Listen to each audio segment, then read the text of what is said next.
ابو عبدالله جلاله رحمه الله فرمای وزه په ذوالحلیفه کې دا میقات دی د مدینې مبارکې نه چې راځي هلته کې به ایسارې کې هلته کې به احرام تړې دا به 2 رکعاته نفل کې وایي په دې کې مې یو نوجوان وکړ چې حرام یې وتړه او چې بار بار یو څو الفاظ ویلو چې یا الله زه ستا نه یریږم یا الله زه ستا نه یریږم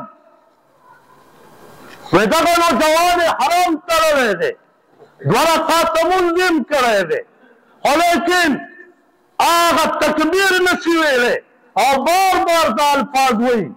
یا الله زه ستا نه یریږم یا الله لبیک که ووایم چرته لا لبیک ونه وایي